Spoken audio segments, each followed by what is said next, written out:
cerita orang itu kena longsor adik saya.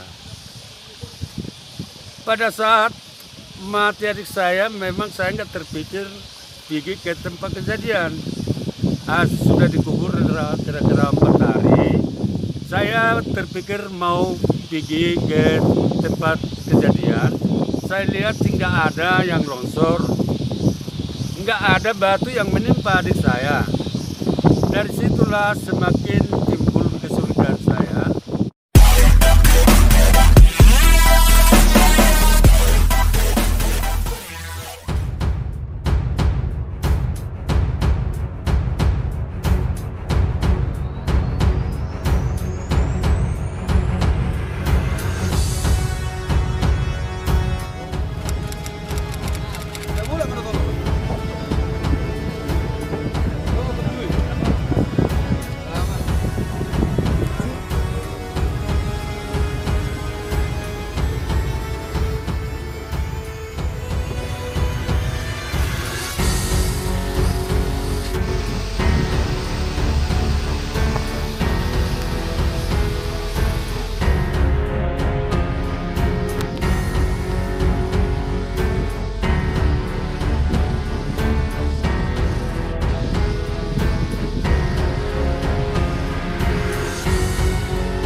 Pak, kalau keseharian almarhum ini bekerja sebagai apa, Pak? Sehari-harinya petani ke ladang. Tapi kalau di kampung ini dia termasuk raja perhata, raja adat. Kalau setiap ada pesta Semandalahi, dialah termasuk penuturinya. Sebelum almarhum meninggal, Pak, apa yang diurus almarhum ini, Pak? Bagaimana? Dengar-dengar almarhum, Pak, sebelum meninggal, Iya. katanya lagi corona ada, Pak, ya? Oh, waktu kejadian itu dia disuruh mau Perhata Sinamo ke Kota Sane, disuruh Pak Renol Semandalahi. Jadi si Panjaitan lah kawannya satu kereta, si Panjaitan lah yang monceng.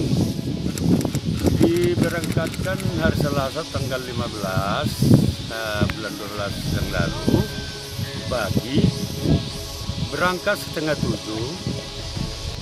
kurang lebih 30 menit berangkat, terus menelepon si Panjaitan, ngasih tahu sama Pak Renol bahwa orang itu kena longsor. Cerita si Panjaitan, longsor perbukitan itu beruntunlah batu menimpa adik saya, Singat Semandalahi. Jadi datang warga dari kampung ke tempat kejadian, langsung dibawa ke rumah. Aku datang dari Puhit, kutanya apa penyebabnya kematian adik saya. Datang orang itu bilang kena longsor, ditimpa batu. Sebesar batunya sebesar durum menimpa adik saya. Jadi saya lihat situasi, kurang yakin cerita orang itu kena longsor adik saya. Pada saat mati adik saya, memang saya nggak terpikir pergi ke tempat kejadian. Sudah dikubur kira-kira 4 hari. Saya terpikir mau pergi ke tempat kejadian. Saya lihat tidak ada yang longsor, nggak ada batu yang menimpa adik saya. Dari situlah semakin timbul di kesulitan saya, bilang kena longsor. Kenapa bisa adik saya sendiri mati, kena, yang bonceng nggak bisa kena, kereta pun nggak ada itu rusak.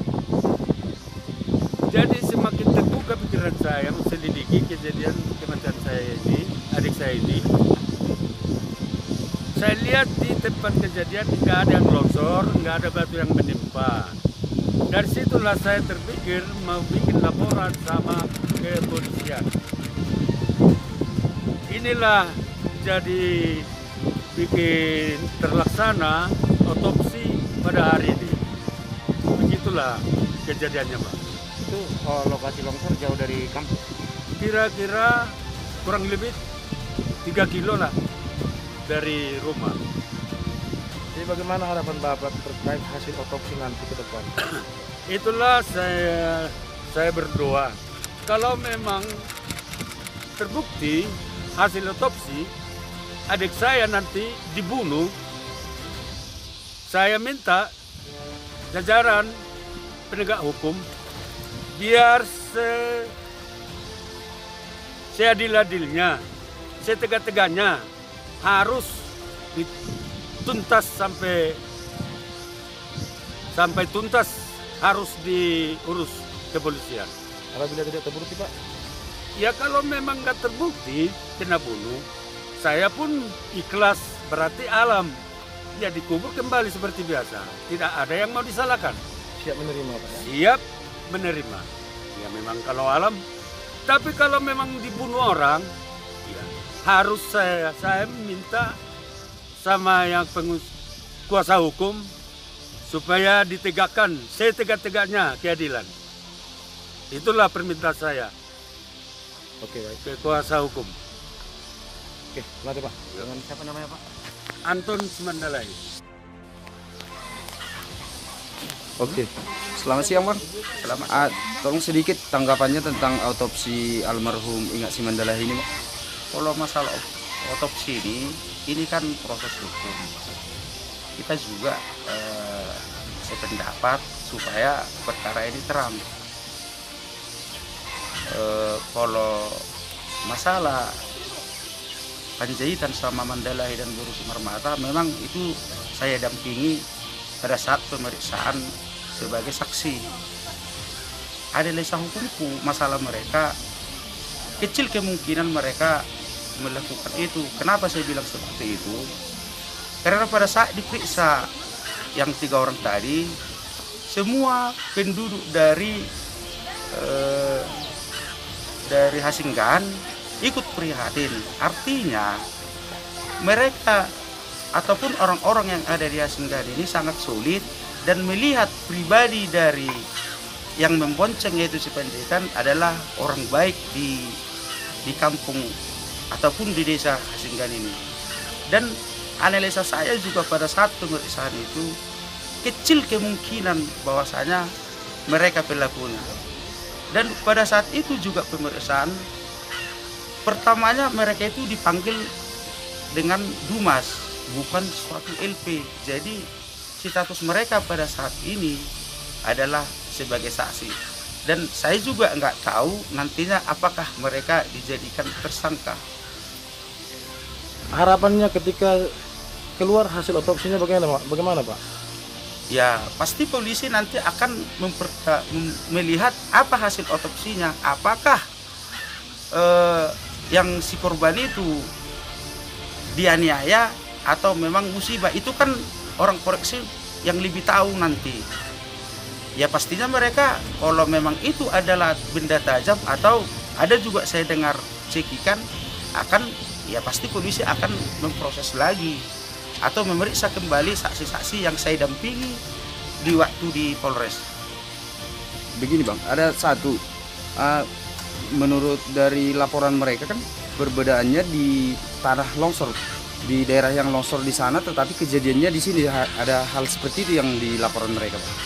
itu kan bisa-bisa aja, namanya membuat suatu laporan. Tapi kan kita juga percaya sama penyidik juga tidak akan gegabah untuk menentukan apakah ini suatu penganiayaan ataupun musibah. Ya, kira-kira lebih kurang 2 jam.